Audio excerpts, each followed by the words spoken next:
Section 4 is buying the right vehicle. You have a Prius. I have a Honda CR-V. I knew when I purchased my vehicle what I would use it for. Good morning. Hey, it's a great morning. I knew I was gonna get into the catering thing and go heavy with that, right? I needed a lot more space. The previous vehicle before that one was a Honda Civic. I wasn't gonna get, and it was the Honda Civic SI. You know, I was burning gas like a motherfucker. So, you know, like I got orders sitting in the back, you know. But anyway. You didn't even leave the green light, dude. What the hell? So the thing is, I knew this purchase would not just earn me more, but it would also be more fuel efficient than my damn previous vehicle. So I would be spending less in gas, earning more money because I have a lot more space, and me being a family man, my kids, I have enough space for them to be in the back. The Honda Civic, it did not have AC vents in the back seat. So with Florida's heat, my brother, I would turn the AC up on blast, and my kids in the back seat still sweating like, what the hell? You know? Reminds me of the Mitsubishi. It's only got 2 doors. The Eclipse? I think it might be the old school Eclipse from the 90s. You had to put the front seats all the way forward and you still couldn't get in the back seats. Oh, yeah. That might be it. The old school Eclipse? It might be. But what's up? That reminded you of that? Same exact situation. That AC set, that sucked. Bro, it sucked so bad.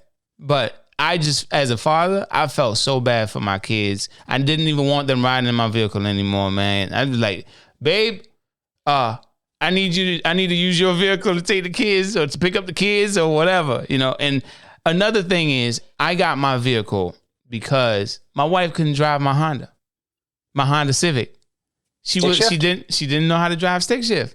So I'm like, shit, even if I needed to use her vehicle and to leave her with my vehicle, she would not be able to drive it. So I'm like, nah, I got to get a vehicle that she can drive. I mean, I could have borrowed it. You'd have to replace the clutch, but I'd have figured it out by the end of the day. Nah, my wife would have burned my clutch. Bruh, I had the type of clutch that I don't want to get into cars and stuff just yet, but the type of clutch that I had, I was trying to build that car up at one point to be a racer. Okay. I was going to put it on the track and somehow I got into gig work.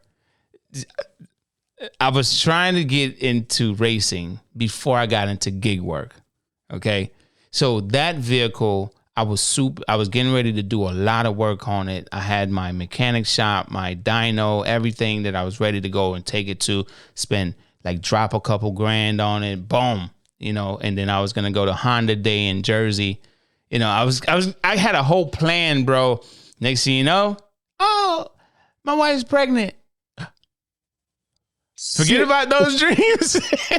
Forget about those dreams, you know. And now I got to get a family vehicle that's going to make me even more money. So that's how I ended up in the Honda CR-V. It's fuel efficient, way more fuel efficient than the Honda Civic SI. And now I have enough space and vents in the back for my kids to get AC and they're comfortable back there. Everything is good. So buying the right vehicle. Is the fear of miles really a fear or not having the right vehicle for the job, in your opinion? Everything is in your opinion. So this depends on what camp you're coming from the previous conversations. Mm-hmm. And I'm too scatterbrained to remember exactly what I said, but it definitely not having the right vehicle plays a part. It's part of why I was getting out of the Kia Sorento because I did not have the job opportunities I have now. I've already told both my mother who has a Kia Sorento. And I guess now that my brother has his own vehicle again, I can take my dad's car if I need to. But Black Friday, my Walmart pops with roadie orders for them TVs, $20 to take it 4 miles. I'm stealing the Kia Sorento and taking them TVs. Because you're not putting a 55, 60, 70 inch in my little Prius. In my little Prius. Yeah. So I also understand it too because on the rideshare side of things, some people buy. I remember a few years back, there were drivers that were literally purchasing high end vehicles like Benzes and stuff like that to have that luxury service that Uber is providing, so they could drive for that Uber Lux. I don't know the rideshare side of things. It's like Uber Black. It's like the vehicle had See, to be I black and stuff remember like there that. being an Uber Black, but I also remember Uber Lush. And that's how it was pronounced, was lush for Lush. luxurious. Oh, I thought it was Lux with an X. That's how everybody sees it and pronounces it. But if you know a little bit about languages and Yeah. stuff, you can figure it out. Yeah, I got you. Um, Mm-hmm. but like I had thought about that because like right after I got the Prius, apparently like if I just got the Prius wrapped in black, I could have applied for that. Now that's interesting. But the point I was trying to get to is wear and tear on the vehicle has nothing to do with miles, right? It's Nope, the part. it's gonna happen. But it's the part, right? You need to see how like having the right vehicle for the job, even if like say in one of those scenarios, if the typical fare for a regular Uber X ride that would pay out maybe going 5 miles. I don't know the rideshare life, but please correct me. Well, okay, let me ask you, what would the typical, with no surge on Uber, in your opinion, what would the typical rideshare ride pay out going 5 miles on Uber? So when I was still doing rideshare, because I no longer do it unless it's super, super slow. Um, 5 miles was actually decent pay. I'd get anywhere between $7 to $10. Okay. So let's But say, go ahead. if you have a 10 mile ride, $7 average. All right. So let's look at these numbers really quick. Let's say the 5 miles. If it would be $7 to $10 for 5 miles in a regular Uber, not a Lush, right? Not a Lush. Maybe the Lush would pay out $20. Yeah. Maybe Might be a little high, 15. but that's where I'm thinking.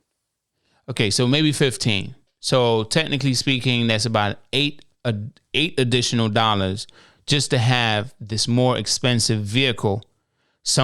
I've seen some people in the Maybach truck doing rideshare. And I'm like, bruh, hell no. But what I'm getting at is that the right vehicle to do that type of work? I know there's tips involved and all that stuff, and maybe, but that's later, right? We don't know. But let's just say if the payout is just $15 to have this vehicle, could the fear of miles come from the wear and tear? Because they know once that part breaks, it's going to cost like 15 grand to replace it. It's just It's why I like, won't own BMW. It's Exactly. why I won't own Mercedes. It's why exactly. But I have seen people do Uber in BMWs, in Benzes. I haven't seen an AMG Benz though. But regardless, there's a dude at RSW. I had to remember Fort Myers in the holidays. yep. He does it in a Jaguar. Bruh, I will never understand that. But I don't know what their situation is. You Here's know? the best part. He doesn't qualify for the upper stuff. He only gets Uber X and crap. He only gets basic. Oh, that sucks. In a Jag? Oh yeah. I saw a dude do it in a Bentley. Nah, I've never seen that. Saw the dude do it in a Bentley. And I'm like, I walked up to him because I'm like, I see an Uber sticker on your window. I need to know. He goes, yeah, I do Uber. I'm like, what do you get? He goes, I get the standard Uber X, Uber this. I'm like, you don't get the luxury. He goes, no, they want me to paint my car black and I won't devalue my vehicle. The only thing I've seen is a Range Rover. That's the most high end, apart from a Benz. that I've seen anyone do Uber. So here's why I looked into another gig app, Hmm. which I think you might have talked about it, but it's basically like you sign up to be quote unquote their dedicated bitch for the day. Like you pick them up, you take them wherever you go. You're with this person all the time. You may be driving your vehicle, or Hmm. you may be driving theirs. That's what he does most of the time. He just didn't have any work for the day. I don't recall saying anything about something like that. I've never heard of something like that, but that sounds pretty cool. Oh yeah, like You're like a personal driver, and if you really give them a really you're good their chauffeur for experience, the day. Yeah, but if you and give them they will keep contacting you. yeah, you become their dedicated person. It's kind of like Dumpling, how like you can put your stuff out there and like they keep coming back to you. Like it's the same concept with them. That's what's up, man. I mean, shit. If you are listening to this or watching this, if you know of the app that John is talking about, shit, put it in the comments, man. I would never I try it, but I See, I ain't. wouldn't either because of where I'm at. Miami, on the other hand, Nah, bro. Nah, bruh, I ain't doing it. I don't care where I'm at. You come on over here, John. Come on over here. You take all of it, bro. Nope. I am not doing it here. No. I'll probably do it over there. Maybe try it over there. we don't have the clientele. I don't even think Naples has the clientele. Listen, even if I only get one a month, okay? I don't even care. It's just Dude, there's something about crazy people. They end up here, bro. it's Florida. But Miami, bro, a lot of crazy shit go on down here, bro. And nah, I ain't doing it. I ain't doing it. I'll never forget the very first Uber bad experience situation that I saw on YouTube, and it was about a doctor, a female doctor that kind of like ripped all the papers out of the man's vehicle and everything. And I was like, that was in Miami. I said, never again, bro. I ain't watching that. No. I had not heard of anything bad when I signed up for Uber. I told my dad about it. He's like, just be safe. You know what to do. I'm like, well, Mm-mm. I'm perfectly fine with my life. You know, if they decide they want to pull out a boomstick, YouTube safe. Yeah. Uh, I told him, I'm like, you're going to get a phone call, but just know that I took my life in my hands willingly because I am jerking that wheel as hard as I can to roll this car. Yeah. And I'm going to warn them that that's what's going to happen. Like, Yeah. Yeah. at least I'm in control. You're not that type to just allow you to have this control over this situation because of what you got in your hand. Yeah. I feel Every you, action bro. has a consequence. I am there with you 100%. And there's something that I live by, and I am raising my sons to think this way. I say, if they are human like you, there's nothing to be afraid of. They can bleed just like you. Even if they're bigger than you, doesn't matter. Find something to knock them down to size. Like don't. There's nothing to be afraid of, right? If you understand, listen, this person now has a certain level of power over you because of this boomstick in their hand. You now have to be ready to make the next decision that will probably get you a little hurt, but will it be worth it in the end? Maybe. But you may have to take that risk to find out later. And if it's not your time, it's not your time. So you may roll that vehicle, but that person gone out the window. But you Shot good. himself. You might have a little gash No. over here, whatever. But anyway, so let's continue here. We went a little bit left, and maybe that was a little bit right because we went left earlier. Right. So if a driver invests in a reliable, fuel-efficient car, or let's just say vehicle, does depreciation even matter in the long run, in your opinion? Okay, so here's where it does matter. And this goes back to Lyft and why I had to get the Prius because depreciation only matters in rideshare. And I think I know where you're going with this, but I'll let you get it out. Go ahead. So Lyft and Uber have vehicle requirements. They want to keep up certain standards, Mm. so there's that. I don't remember his name, but he's constantly doing, or he was constantly. They've slowed him down and they've brought new people. But the rideshare guy, there's a gentleman. He just talked about how he had to buy a new car because his old car had broke. I think it was 200,000 miles. Mm. So Uber no longer allowed him to drive that vehicle.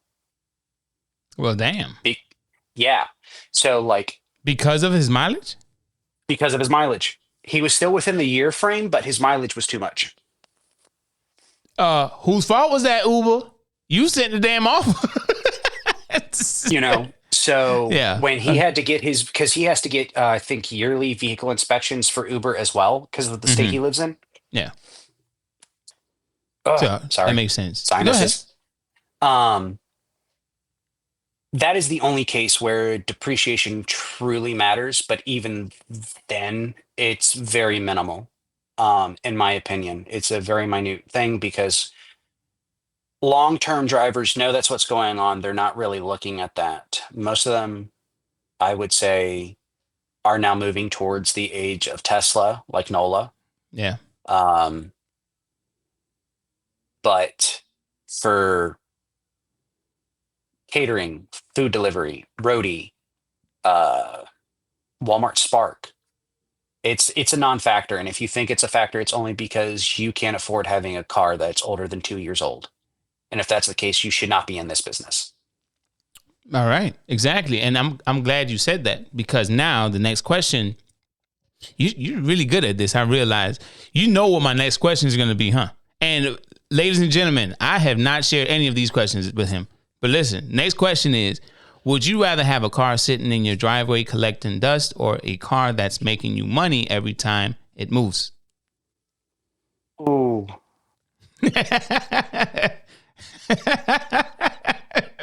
I love the expression, bro. Talk to me.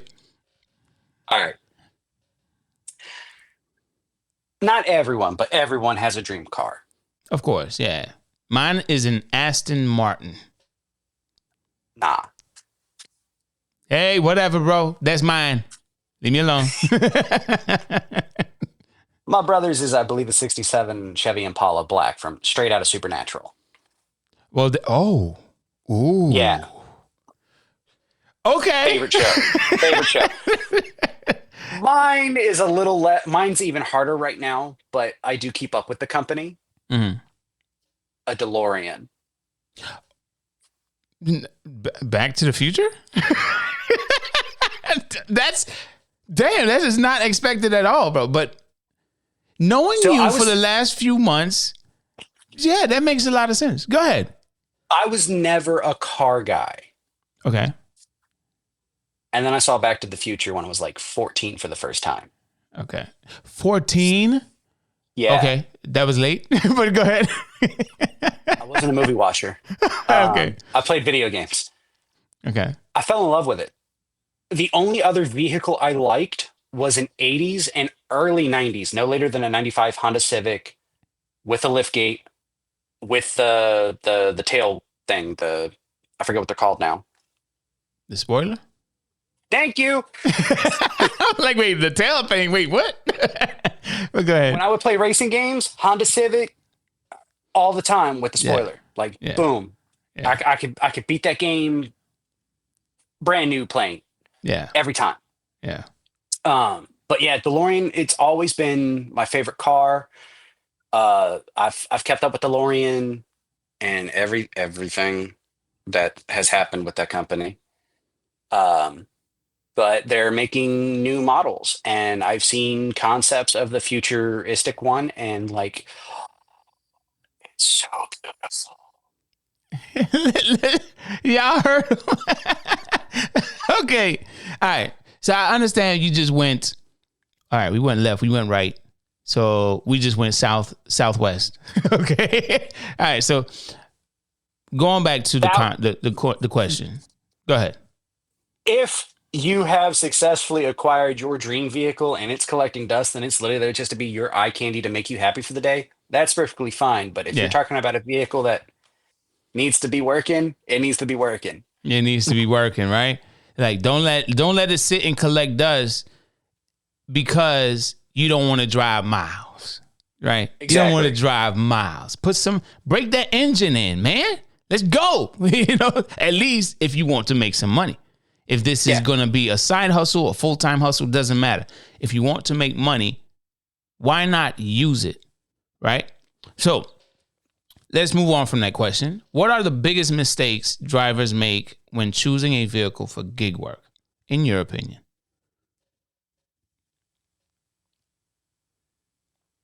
Doing what I did and getting a new vehicle or a new vehicle from a dealership. That's a big one. Like, What? unless you absolutely have to, Mm-hmm. again, 9 times out of 10, that's going to be your rideshare drivers who are trying to fall within them stipulations. But if you can like afford to wait it out or get a smaller personal esque loan and pay cash for it from a neighbor that you know it's a good car, or a buy here, pay here that you vetted and you know it's a good car, pay the $2, $3, $5,000 instead of the 25 to 30,000 on a new vehicle, because you're going to go just as far, just as long. But a lot of people think of reliability, and a newer model would be more reliable than an older model you get from your neighbor, 3-4 grand, drop And that's it. proven false every year. I know, but most of the Forgive people it. I have this conversation with, they're mechanics, right? They understand the value in the vehicle to some level versus the reliability of the vehicle, right? Like I've seen that a person would avoid a 2003 Honda Civic just to get a newer model Honda Civic that may not even last as long and may come with a whole lot more electrical shit to deal with. But they are purchasing it for reliability in their mind. But they don't even know, if you have a 2003 Honda Civic with, let's say, 12,000 miles in 2025, that is a brand new ass vehicle. Okay. Yes, it is. Yes, it is. Ain't no damn Honda Civic in 2025 with 12,000 miles that damn old. Okay. So if you get a deal like that because maybe your neighbor down the street had it for their kid lost their life, or whatever the situation, and it only racked up 12,000 miles, that's a gold mine. Because Hondas, I don't know about in 2025, but Hondas are known for not losing value, even if it got a shitload of miles on it. Now, your big vehicles are still your Civics, your Corollas, your Cavaliers, or whatever the new version, because they discontinued, I believe, the Cavalier name. Your Toyota Tacoma, like Yep. those are and the Toyota Prius. Like they Yeah. don't die apparently. Yeah. Those are your big, like, known for reliability vehicles. Like, you will never not buy a bad one unless you just happen to get a unicorn. Yeah. Exactly. But with the newer model vehicles, what I've noticed is they are coming with a lot more recalls than the older model vehicles. And that's And why I said that's proven wrong every year. yeah, Getting a brand new vehicle is not. I had but the opportunity to get a brand new Jeep Wrangler, or not a Jeep Wrangler, sorry, Jeep Gladiator when it came out. I is took that my, the pickup truck type of one? Yeah. Okay, go ahead. I don't know I much talked to about my, Jeeps, but go ahead. I talked to my dad about it. He's like, "Don't do it." I said, "Why?" He goes, "Because one, it's a brand new model vehicle they're coming out with, for one, and two, every time a new vehicle comes out, there's going to be 2 to 3 recalls that year that are going to be problematic." And sure as shit enough, there were 2 or 3 recalls that year that were problematic. Yeah. That's like anything. Anything brand new is gonna have some kind of kink. Something got to get worked out. You might have to bring it to the dealership, or a new phone. If you get the first version that they release, that shit's gonna come with a whole lot of shit coming to it. But the thing is, man, when it comes down to it, it's like we have to know what we're gonna purchase before, and know what we're gonna do with it before we drop that money. But going to Yes. that conversation of, some people would make a purchase of reliability for a newer model They'd rather drop 25 grand on a newer model versus an older model that you might have to spend, let's say, 5 grand on, and then you keep 20 grand in your pocket to routine maintenance, whatever the hell you're going to do with it. And that car might last you a shit ton of miles than that newer model vehicle. But not many people understand that. And I can't blame them because not everyone is a mechanic. Not everyone understands the value in the vehicle that they're purchasing. So it's like, that's why I believe it's recommended to get an expert opinion before purchasing a vehicle. Very much so. And You know? I purchased mine from a dealership. I got it through the bank. And the only reason why that is because the bank offered me a particular version of a warranty through the bank because it was a used vehicle. And that's the magic word there is people hear warranty, which means it's going to be money-free repairs out of their pocket if it fits within the time frame. Yeah. Until they get that cap of the amount of miles it's going to be for this warranty. And then those miles rack up very quickly. Yeah. But go ahead, brother. So, like, it comes with education. And, like, if you're looking versus third party going to dealership, paying more for the dealership to have that peace of mind that I don't have to worry about coming up with the money up front for these repairs. Okay, that's good. Do you have a backup plan while that car is down? Because dealerships take time to work on things. You have to educate yourself on the situation and think forward about what may or may not happen. Oh yeah.